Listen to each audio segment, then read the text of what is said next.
Hello दोस्तों, आपका स्वागत है हमारे चैनल चैंपियन जैद पर। मैं हूं आपका दोस्त मोहम्मद जैद। और दोस्तों, आज मैं आपके सामने एक बहुत ही ज़रूरी टॉपिक को लेकर आया हूं, एक बहुत ही ज़रूरी कंडीशन को लेकर आया हूं। क्योंकि अब देखो, एग्ज़ाम बहुत ही ज़्यादा करीब है। अब और ज़्यादा आप क्या कर सकते हैं, और ज़्यादा आप मतलब टाल नहीं सकते चीज़ों को, और ज़्यादा पोस्टपोन नहीं कर सकते चीज़ों को। ठीक है, अब वक्त आ गया है कि आपको अब इंस्टेंटेनियस होना पड़ेगा। ठीक है, वक्त आ चुका है, अब इससे ज़्यादा कोई वक्त नहीं आएगा।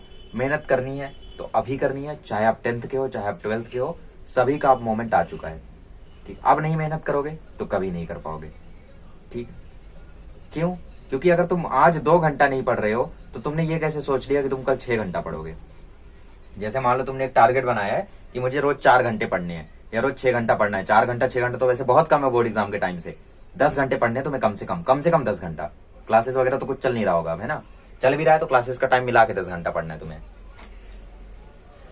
15 घंटा होता है, बहुत अच्छी बात है। ठीक है, तो इस एंड मोमेंट पे तुम ये चीज सोचो एक बार। जैसे मैं भी जब यहाँ पे आता तो मैं ये सोचता हूँ कि यार आज ये चैप्टर जाने देता हूँ, मैं कल 2 चैप्टर बना लूंगा। जैसे मेरा टारगेट है, मैं 8 दिन के लिए आ रहा हूँ तो 8 दिन 8 चैप्टर मुझे बनाने हैं। हाँ, मैं इसीलिए यहाँ पे आता हूँ आजकल। ठीक है, अब मैं देखो, मुझे भी रिलीफ तभी मिलेगा जब आपको रिलीफ मिलेगा। मैं ही आप हूँ अब। ठीक है, मुझे रिलीफ अब मिलेगा 29 अप्रैल को। क्यों? क्योंकि 16 अप्रैल से लेके 5 मई तक आपका CET है, और 22 अप्रैल से लेके 29 अप्रैल तक मेरा खुद का एग्जाम है। तो मेरा एग्जाम भी खत्म हो जाएगा, उसी के साथ आपका CET भी खत्म हो जाएगा। उसके बाद मुझे अच्छा सा रिलीफ मिल जाएगा। ठीक है, हालांकि CET का जो मेरा क्रैश कोर्स है वो 16 अप्रैल को खत्म हो जाएगा आपके एग्जाम के टाइम पे। ठीक है, तो CET भी खत्म हो जाएगा उसके साथ साथ। और उसके बाद जब आपका एग्जाम शुरू हो जाएगा तो कुछ लास्ट मोमेंट टिप्स मैं बता दूंगा, वही देख के चले जाना, है ना? और बाकी रिवीजन वगैरह कुछ कुछ मैं बता दूंगा आप लोगों को, वही करते रहना। उसके बाद तो मैं कहाँ ही वीडियोस डाल पाऊंगा, है ना? ओके, तो 5 मई तक एक तगड़ा, मतलब मुझे एक बहुत ही बढ़िया सा रिलीफ मिल जाएगा जब आपका पूरा का पूरा काम हो जाएगा, है ना? तो आज के हमारे वीडियो का यही टॉपिक है कि भाई, नो मोर एक्सक्यूजेस। ठीक है, नो मोर एक्सक्यूजेस। ठीक है, मतलब अब आपको और बहाना नहीं मारना है भाई। जितना भी आपको बहाना बनाना था सब कुछ आपने बहाना बना दिया, और ज्यादा बहाना आपको नहीं बनाना है। ठीक है, जैसे जैसे मैं अपना एग्जांपल दे रहा था कि जैसे मैंने ठान के आया ये कि 8 दिन में 8 वीडियोस बनाने हैं। तो जैसे आज मैंने एक लेक्चर रिकॉर्ड किया, फिर मैंने सोचा यार अभी ये चैप्टर का 3 ही लेक्चर तो बचा है, कल 4 लेक्चर उस चैप्टर के उसके साथ कंबाइन करके कल 7 लेक्चर बना देता हूँ। तो फिर मेरे दिमाग में आता है कि जैद बेटा, अगर तुम आज 1 घंटा लेक्चर बना रहे हो तो कल तुम 7 घंटे कैसे बना सकते हो? पॉसिबल ही नहीं है। और मान लो कल तुमने बना भी लिया 7 घंटा, तो फिर तुम्हें उससे रिकवर करने के लिए 2 घंटा 2 दिन आराम करना पड़ेगा। ठीक है, ये रियलिटी है, मतलब होता है मेरे साथ ऐसा। मैं कई बार ऐसा सोचता हूँ, इसलिए 2-3 चैप्टर बच्चे ही रह जाते हैं। जितना सोच के आता हूँ उतना बना नहीं पाता हूँ। जैसे अब की बार सेमीकंडक्टर और मैग्नेटिक मटेरियल नहीं हो पाया, तो बोर्ड पे मैंने कराया, है ना? तो सॉरी, लैपटॉप पे मैंने कराया। तो ऐसा होता है, रियलिटी में ऐसा होता है कि भाई हम सोचते हैं कि ये तो कल कर लूंगा, लेकिन हम उसी समय ये नहीं सोचते कि जो काम मैं आज नहीं कर पा रहा हूं उस काम को कल मैं दूसरे किसी और काम के साथ कैसे कर लूंगा। 1 आउट ऑफ 100, 1% चांस होता है कि वो मैं कर लूं, 99% चांस होता है कि मैं ना करूं। और करना ही क्यों है? तुम थोड़ा थोड़ा करके डेली करो ना। एक दिन में क्या जरूरत है पूरा करने का? ठीक है, तो बहानेबाजी अब आप बंद कर दो, डेली पढ़ाई करो। ठीक है, टाइम आ गया है कि आप अब एकदम कंसिस्टेंट हो जाओ। क्या हो जाओ? अब एकदम कंसिस्टेंट हो जाओ, क्योंकि अब वक्त आ चुका है भाई कि और टाइम पास आप नहीं कर सकते, और भी ज्यादा आप किसी चीज में टाइम वेस्ट नहीं कर सकते। और मुझे पता है ये मोमेंट ऐसा है कि आप लोगों को अलग अलग टाइप का एडिक्शन लग जाएगा। ठीक है, जैसे जब मेरा बोर्ड एग्जाम आ गया था, मुझे पता नहीं कहां से WWE देखने का शौक लग गया था। तो मैं बोर्ड एग्जाम देके आता था, 2-3 एपिसोड्स देखता था WWE के, उसके बाद पढ़ाई करता था। मुझे पता नहीं क्यों लग गया था। 10th का जब बोर्ड एग्जाम आया था तो उस समय मुझे हनी बनी देखने का, हनी बनी का झोलमाल करके एक आता था। ठीक है, अभी भी आता है, सोनी लिव पे, नहीं सोनी ये पर। ठीक है, तो वहां पर मुझे एक शो देखने का थोड़ा सा वो लगा था भाई, चस्का लगा था कि भाई ये शो देखना है। ठीक है, तो मैं ये टीवी पर देखता रहता था, रात को 1 घंटा और दिन में 2 घंटा।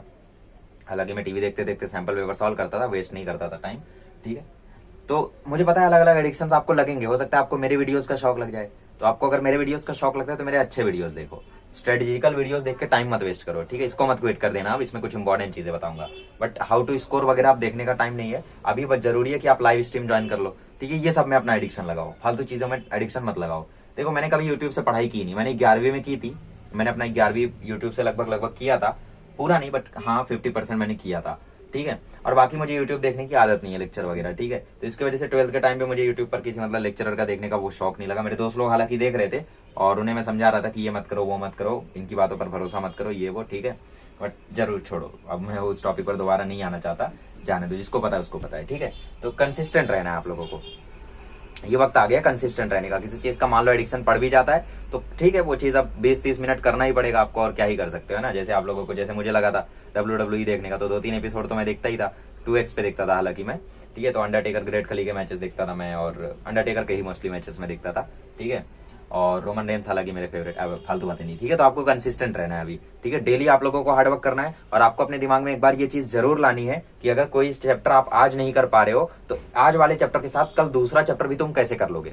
इस चीज को अपने दिमाग में एक बार जरूर लाना। जब तुम्हारे दिमाग में ये आए कि भाई कल कर लेंगे, ठीक है, तब अपने दिमाग में इस चीज को एक बार तुम जरूर लाना, ठीक है। तो अभी जरूरी ये हो गया कि भाई आप लोग बहानेबाजी बंद करो, टाइम पास करना बंद करो, ठीक है। जरूरी है कि आप लोग हार्डवर्क करो। हालांकि चैनल की टैग लाइन है work smart nothing is hard, लेकिन एंड मोमेंट पे हार्डवर्क ही आपको करना पड़ेगा, ठीक है। अब आपको इस एंड मोमेंट पे करना क्या क्या है। सबसे पहली बात, आपको सैंपल पेपर्स पे बहुत ही ज्यादा ध्यान देना है। सैंपल पेपर्स के साथ साथ उसके एनालिसिस पर बहुत ही ज्यादा ध्यान देना है, ठीक है।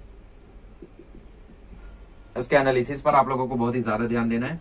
और दूसरी चीज ये कि जब आप लोग मतलब बाकी टाइम जो बचता है सैंपल पेपर और एनालिसिस के अलावा जो बाकी टाइम बचता है, उसमें आप लोग 1-1 कंसेप्ट करो, ठीक है। मतलब आप पूरे चैप्टर करने का वक्त तो नहीं है, तो सैंपल पेपर और एनालिसिस करने के बाद जैसे तुम्हें पता चला कि भाई तुम्हारा ये particular topic, particular concept, particular numerical, particular formula weak है, तो उसको तुम लोग कंप्लीट करो। और अगर डेली तुम 2 टॉपिक भी कंप्लीट करते हो, ठीक है, डेली तुम अगर 2 टॉपिक भी कंप्लीट करते हो तो तुम्हारे 30 से 35 टॉपिक्स हो जाएंगे एंड तक, क्योंकि अभी भी 15 दिन है, ठीक है। और 10th के तो बहुत सारे हो जाएंगे, ठीक है। तो अभी भी तुम्हारे पास टाइम है, अभी भी तुम्हारे पास कुछ कुछ करने के लिए है। तो आप लोग उतने टाइम में 2-2 कंसेप्ट, 3-3 कंसेप्ट ऐसा डेली करो। उन्हीं कंसेप्ट को करो जिनमें तुम फंसे। जैसे तुमने आज फिजिक्स का सैंपल पेपर सॉल्व किया, तुमसे कोई एक कंसेप्ट नहीं बना, ठीक है। कौन सा कंसेप्ट नहीं बना, जैसे हम एग्जांपल ले लेते हैं। चलो आपको क्वेश्चन आ गया था EMI से, आपको क्वेश्चन आ गया था ट्रांसफार्मर का, तो आप आज क्या करो, ट्रांसफार्मर पढ़ लो, ठीक है। ट्रांसफार्मर में ज्यादा टाइम नहीं जाएगा, आप मेरे लेक्चर्स देखो, मैंने आपको 10-12 मिनट में करा दिया है, ठीक है। तो वो कंसेप्ट आपका हो गया अब मजबूत, ठीक है। अब आपका ट्रांसफार्मर मजबूत हो गया। और इनके लिए क्या करो, आप एक अलग बुक बनाओ। मतलब आप लोग जो ये एंड में कंसेप्ट कर रहे हो ना, जो एंड में कंसेप्ट कर रहे हो, ये एक तो ये एंड में जो कंसेप्ट कर रहे हो वो इंपॉर्टेंट है, क्यों, क्योंकि वो सैंपल पेपर्स में है। सैंपल पेपर के साथ साथ प्रीवियस ईयर पेपर को सॉल्व करो। मैंने आपको हमेशा यही बोला है कि एक तो रेलेवेंट सैंपल पेपर सॉल्व करो और दूसरा प्रीवियस ईयर पेपर सॉल्व करो। फालतू के सैंपल पेपर को सॉल्व करने की जरूरत नहीं है। प्रीवियस ईयर पेपर ही अगर खाली करते हो तो भी आप लोगों को कोई दिक्कत नहीं होगी, ठीक है, ओके। तो जो सैंपल पेपर सॉल्व करोगे, प्रीवियस ईयर पेपर सॉल्व करोगे, तो जो भी कंसेप्ट करोगे वो इंपॉर्टेंट होगा। तो उस बुक में आप लोग क्या करो, इंपॉर्टेंट कंसेप्ट लिखो और उसको अच्छे से करते चलो, ठीक है। और इससे होगा क्या कि एंड तक तुम्हारे बहुत सारे कंसेप्ट्स मजबूत हो जाएंगे, ठीक है। और अब आप लोगों को डरना बिल्कुल नहीं है। अब आपको जिस भी कंसेप्ट के पीछे डर लगता था पहले, जो भी आप सोचते थे, मतलब कई कंसेप्ट ऐसे होते हैं जिनको सॉल्व करने से पहले, जिनको करने से पहले हम लोग ये सोचते हैं कि भाई ये तो खतरनाक है, ये तो खतरनाक है, और हम उस चक्कर में उस कंसेप्ट को करते ही नहीं है। तो ये नहीं करना है। अब तुम्हें फिर भी वो क्वेश्चन करना है, भले ही वो क्वेश्चन हार्ड क्यों ना हो, लेकिन तुम्हें उस क्वेश्चन को अब करना है। वक्त आ गया है अब तुम और इसे इग्नोर नहीं कर सकते। You can't ignore it any more, ठीक है। यू हैव टू डू, ठीक है।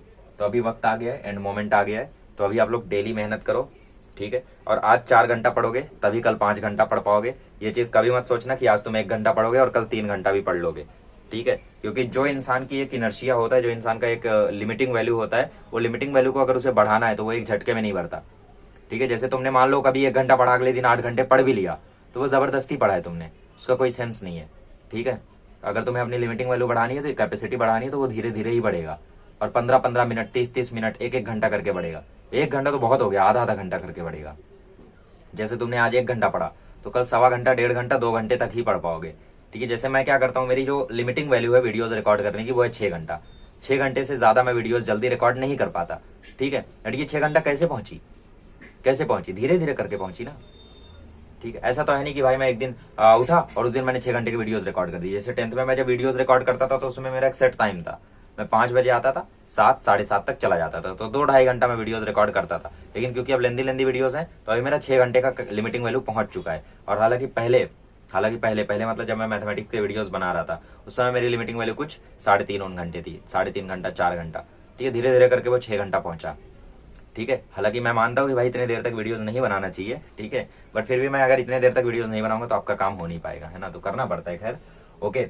तो करिए इसको, धीरे धीरे आप लोग सॉल्विंग करिए। और इस बात को वही है कि भाई ध्यान में रखना, लिमिटिंग वैल्यू अगर बढ़ानी है तो वो धीरे धीरे बढ़ेगी। आज 3 घंटा पढ़ोगे तभी कल 3.25 घंटा पढ़ पाओगे, कल 3.25 घंटा पढ़ोगे तो ही परसों 3.5 घंटा पढ़ पाओगे, ठीक है। ऐसा बिल्कुल नहीं होगा कि आज तुम 2 घंटा पढ़ रहे हो कल 8 घंटा पढ़ लोगे, बिल्कुल मत सोचना, ये चीज गलत फहमी मत लाना, ठीक है। तो पढ़ते रहो। All the best. Thank you so much.